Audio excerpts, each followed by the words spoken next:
कौन बचा पाया? नमक हराम, तुम मेरे को नोटिस भिजवाई के घसीट के ले जाएगी अदालत में? नहीं नहीं नहीं फतेह दादा, नहीं, मुझे माफ कर दे, मेरी बेटी पे तरस खा। तेरी बच्ची को तो मैं घसीट के ले जाऊंगा कोठे पर और तेरी लाश को ले जाऊंगा मैं मुर्दा घाट। फतेह दादा, मुझे जो चाहे सजा दे, मेरी अंधी बेटी को छोड़ दे। इसे तो छोड़ूंगा मैं गाड़ी वाले दलाल के पास। जानकी भाई, छोकरी के पीछे जान मत दे जानकी भाई, यहाँ की छोकरी के भाग में तो यही स्तंदा लिखेला है। मैं अपनी जान दे दूंगी, पर इसे अपनी बेटी नहीं जानकी भाई, छोड़ मुझे। जानकी भाई छोड़ दे फतेह दादा। नहीं, ले जाएगी अदालत में? नहीं, हराम सादी।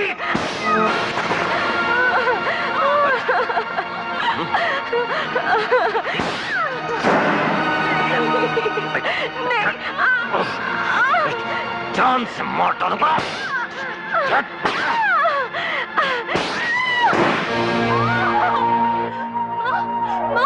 क्या हुआ माँ? देख लिया तुम सबने इसका अंजाम, अब कान खोल कर सुन लो। माँ, फतेह दादा से जो टकराएगा बेमौत मारा जाएगा। खबरदार जो किसी ने उस कुतिया के भड़काने पर कोई कार्रवाई की। फतेह दादा, हमारा नाम भवानी है। बीबी जी। जानकी, जानकी, अच्छा, तो तू है वो जिसे असली मर्द की तलाश है।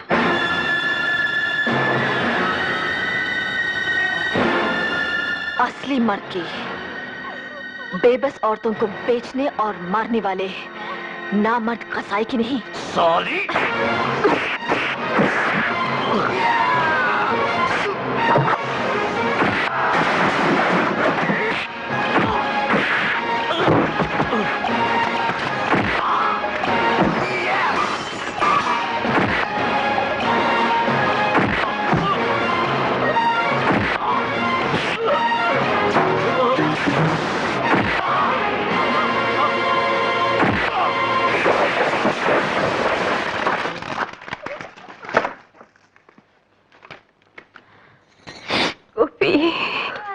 चलो गोपाल भैया, जानकी को अस्पताल ले चलते हैं। नहीं बीबी जी, बहुत देर हो चुकी। नहीं माँ, ऐसा मत कहो। बीबी जी, आप मेरी बेटी को फतेह से बचा लीजिएगा। वो इसे कोठे पे बिठाना चाहता है। नहीं जानकी, हम ऐसा नहीं होने देंगे। हाँ, हम इसे अपने साथ रखेंगे। जानकी, हम वादा करते हैं, हम इसे किसी अच्छे घर की बहू बनाएंगे। बीबी जी, हाँ, तुम चिंता मत करो, तुम बिल्कुल चिंता मत करो।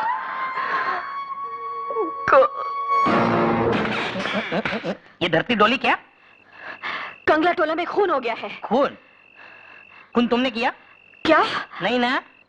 खून तुम्हारे सगे वाले का हुआ या तुम्हारा हुआ? नहीं ना। तो खाली पहले तुम मेरा और तुम्हारा टाइम काय को बर्बाद कर रही है? तुम्हारा इंस्पेक्टर कहाँ है?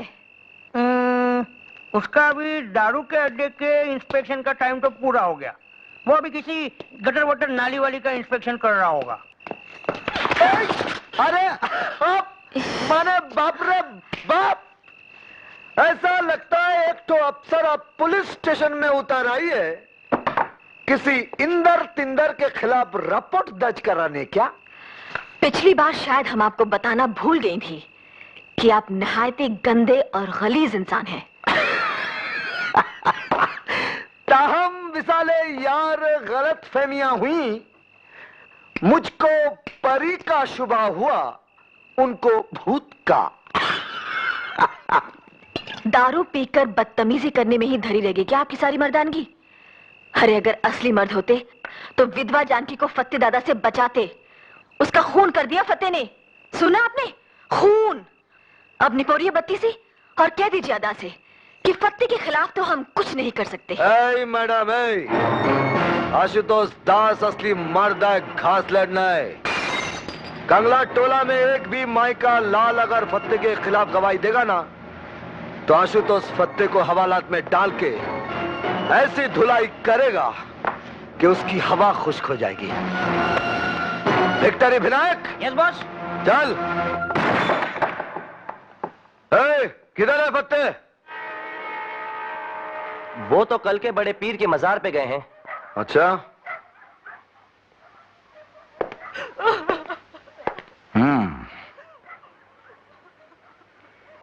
किसी ने यहां फत्ते दादा को जानकी का खून करते हुए देखा है? क्या हुआ? बोलो।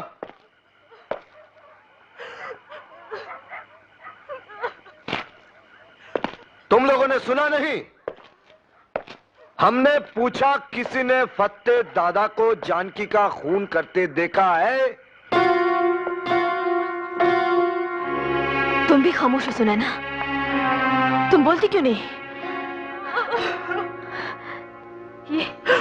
ये लाश तुम्हारी सहेली जानकी की है और ये अंधी बच्ची जो बिलक बिलक कर रो रही है तुम्हारी सहेली जानकी की बेटी है। अरे मैडम, बच्ची तो खाली अंधी है, लेकिन पब्लिक तो अंधी के साथ साथ गूंगी और बहरी भी है। सुनो ना, तुम फत्ते से डरती हो, भगवान से नहीं। अगर फत्ते ने तुम्हें मार दिया होता और तुम्हारी बच्ची इस तरह रोती होती तो? मां की जगह तो कोई ले नहीं सकता, मगर तुम अपने को अकेला या बेसहारा मत समझो। हम सब है ना तुम्हारे साथ। हम तुम्हें नई जिंदगी दिलवाएंगे और तुम्हारी मां के खूनी को फांसी। आओ इंस्पेक्टर आशुतोष, आओ। बोलो, क्या खिदमत करूं तुम्हारी? खिदमत तो ये नाचीज करेगा आपकी। सरकारी मेहमान बनाने के लिए न्योता लाया हूं, क्योंकि मुद्दत हुई है यार को मेहमा किए हुए, जोशे कधा से बस में चिरागा किए हुए। वारंट। फत्ते की गिरफ्तारी का वारंट बाद में कटता है, पेश की जमानत पहले हो जाती है इंस्पेक्टर।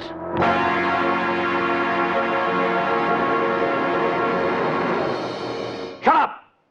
तुमने उनके साथ बदतमीजी की, उनकी तौहीन की, और सच पूछो तो उनके नाम गिरफ्तारी का वारंट कटवाना ही उनकी बहुत बड़ी तौहीन है।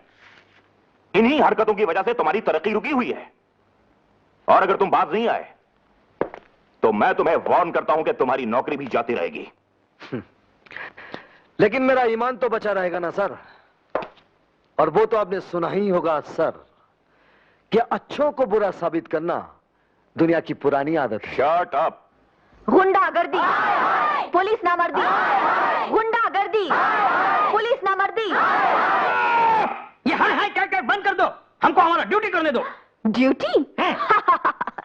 ड्यूटी किस चिड़िया का नाम है आपको पता भी है? हाँ? मुझसे पूछिए मैडम, मुझसे। सलाम कर बे। ड्यूटी उस चिड़िया का नाम है जो अंडे नहीं देती, उसे मार कर खा जाने में ही अक्लमंदी है। जानकार लोग कहते हैं उसका मांस सही तब पकता है जब घूस के घी में भूना जाए। भूना लगता है घूस का घी खा खाकर बहुत चर्बी चढ़ गई आपकी आंखों में। क्या हम जान सकती हैं कि आपकी वो मर्दानगी कहां गई जो फत्ते को हवालात में लापटकने वाली थी? मैडम, मेरी मर्दानगी कानून की नामर्दी से घबराकर खुदकुशी करने चली गई। कानून से फत्ते को बाइज्जत जमानत मिली और मुझे फटकार सुनाकर बेइज्जत किया गया। लेकिन क्यों? क्योंकि फत्ते कंगला टोला का नेता है। नेता नहीं, दादा है। नेतागिरी का झंडा अपने यहां दादागिरी के डंडे पर ही लहराता है। झंडा आसमान पे लहराता है और डंडा जाने दीजिए। भाइयों और बहनों, पुरुषोत्तम जी की तारीफ में कुछ भी कहना सूरज को दिया दिखाने वाली बात है। आज दशहरे का शुभ दिन है।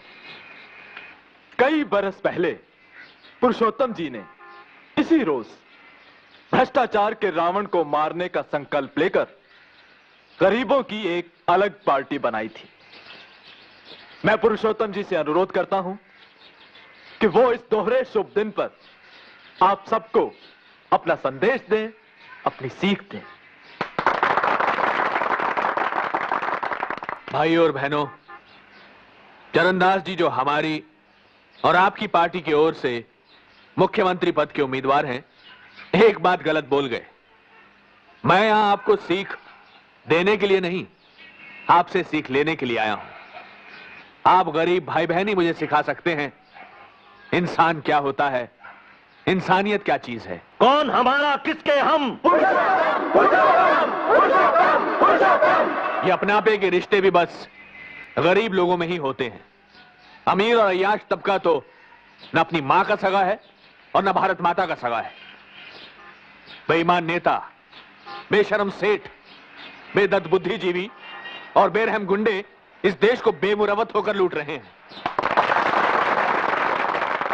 गरीबों के खून पसीने से अपनी खुशहाली की फसल सींचने वाली इस चंडाल चौकड़ी से लड़ने के लिए और भारत से भ्रष्टाचार को मिटाने के लिए मुझे आप लोगों की मदद चाहिए। मुझे लंबी चौड़ी बातों में विश्वास नहीं है। मैं सिर्फ इतना कहता हूं कि चरणदास की सरकार सच्ची और साफ होगी। वो पाप का मुंह काला और पुण्य का बोलबाला कराएगी। पुरुषोत्तम एक आया है। पुरुषोत्तम जी, क्या आप फत्ते दादा जैसे राक्षस को साथ लेकर रामराज कायम कीजिएगा? स्मगलर ये है, खूनी ये है, जहरीली शराब ये बेचता है, चकले ये चलाता क्या है। बकती है, उठाकर बाहर फेंक दो इसे।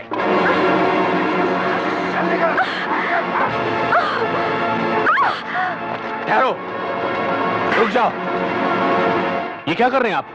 हैं? शर्म नहीं आती आप लोगों को माताओं बहनों पर हाथ उठाते हुए?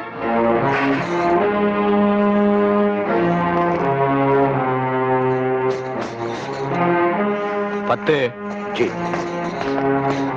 इनसे माफी मांगो। पुरुषोत्तम जी आप समझते नहीं, ये आपके दुश्मन सत्तार की भेजी हुई है। जिसके दोस्त फत्ते दादा जैसे हों, उसके लिए दुश्मनों की क्या जरूरत है? चरणदास, अगर तुम मुख्यमंत्री पद के लिए मेरा आशीर्वाद चाहते हो तो फत्ते के खिलाफ फौरन कार्रवाई करवाओ। आप चरणदास जी के साथ थाने में जाइए। अगर फिर भी कार्रवाई ना हो तो मुझे फोन कीजिएगा। जी अच्छा, शुक्रिया। आपका नाम क्या है? भवानी। जाइए, आइए। मंगल, हुजूर, इसके बारे में पता करो, कौन है ये? अभी लीजिए जनाब। शिव शिव शिव शिव शिव शिव। लड़कियां खरीदने बेचने से जेबा से शिव राजनवा आपको रोक रहा है तेजपाल सेठ। हाँ जी, वो इस तरह तो अपना हुसन मंडी वाला तंदाई चौपट हो जाने वाला है प्रभु। धर्मदास, एसीपी शिवराजन को खत्म करा दो, मगर इस तरह कि शक सत्तार के गिरोह पर जाए। शुक्रिया। तेजपाल सेठ, कोरा शुक्रिया प्रभु को पसंद नहीं है। ऐसी बात नहीं है, लीजिए। पूरे 10 लाख की पेटी है। धन्यवाद। और दानबल, तुम्हारा मुंह कैसे लटका हुआ है? मुंह तो मेरा लटके ही लटके पुरुषोत्तम जी। ये चरणदास जी कहते हैं मने आप ही पेनल्टी समेत 20 लाख को टैक्स भरना पड़ेगा। बिल्कुल ठीक कह रहे हैं। तुम्हें समझना चाहिए दानमल कि चुनाव के मौके पर हमारी पार्टी का हर आदमी नेक और शरीफ नजर आना चाहिए। शराफत में तो मैं लोगों की आफत हो जाएगी पुरुषोत्तम जी। घबराओ मत, चरणदास मुख्यमंत्री बन गया तो टैक्स में तुम्हारा 1 करोड़ रुपया बचवा देंगे। जय त्रिशूलधारी साहब, कृपा है तुम्हारी। और कोई खास बात? प्रभु जी, ये तापड़िया सेठ अफीम और गांजे के धंधे में आने के लिए आपका आशीर्वाद चाहते हैं। आशीर्वाद के लिए धन्यवाद दे दो। और ये सेठ राधेश्याम है, इनका बेटा कत्ल के केस में फंसा हुआ है और सुनवाई अपने मक्कड़ साहब के कोर्ट में। जहां जज न्यायमूर्ति मक्कड़ हो, वहां अपराधी के साथ कभी अन्याय नहीं होता। जरा राधेश्याम जी को उनके बेटे की जान की कीमत बता दो। हाँ? फकत 1 लाख? फकत 1 करोड़ जी। प्रभु जी की इकाई अब करोड़ से ही शुरू होती है। प्रभु जी, अब तनी नीचे चलकर विश्राम कर लिया जाता। विश्राम करने से पहले जरा ये भी पढ़ लिया जाए प्रभु जी। मुख्तसर सी कहानी आपकी मिस भवानी की। तो भवानी करमवीर गणेश दत्त जी की कर्मठ बिटिया है।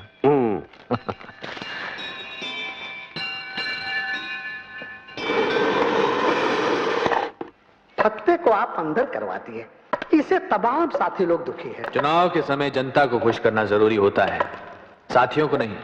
पुरुषोत्तम जी, ये काम आप भवानी को खुश करने के लिए किए। जेवा से औरत आपकी सबसे बड़ी कमजोरी है। भवानी तो हमारी ताकत बनेगी धर्मदास, कमजोरी तो फत्ते है। फत्ते हमारा आदमी है, कंगला टोला के सारे काले धंधे वो हमारी खातिर चला रहा है। इसीलिए वो हमें कंगला टोला कभी खाली कराने नहीं देगा। तुम्हें पता नहीं कि कंगला टोला की जमीन कितनी कीमती है, और वैसे भी उसका क्या भरोसा, कभी भी सत्तार की गुट में शामिल हो सकता है। वो सब तो ठीक है, मगर वो भवानी गणेश दत्त की बिटिया है। वो भी हमारे लिए उसी तरह काम की साबित होगी जैसे गणेश दत्त हुआ था। जाओ, भवानी का सिक्का जमाओ और भुनाओ, हम भोग लगाते हैं। प्रभु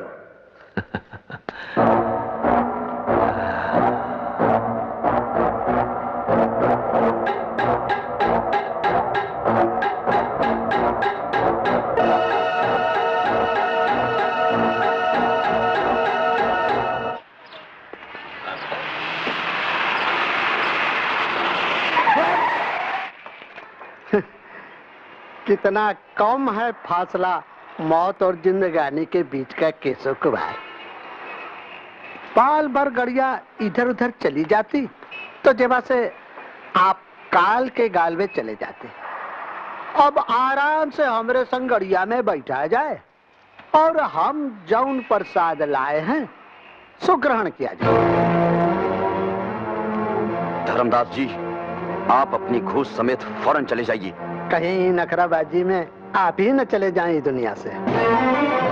आप मुझे धमकी दे रहे हैं? धमकी नहीं, वचन दे रहे हैं। जो हमारे खिलाफ केस वापस न लिया तो आपकी पवित्र आत्मा को देह के पापी पिंजरे से मुक्त करवा दिया जाएगा। चलो।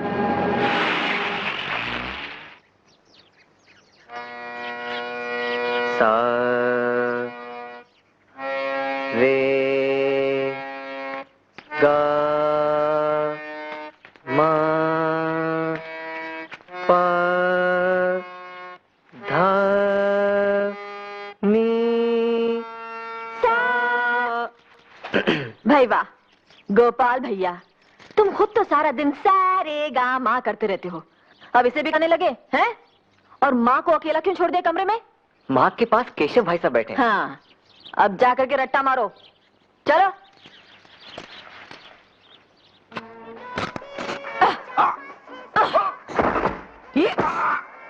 कमला जी दीदी, अब तुम करके बताना।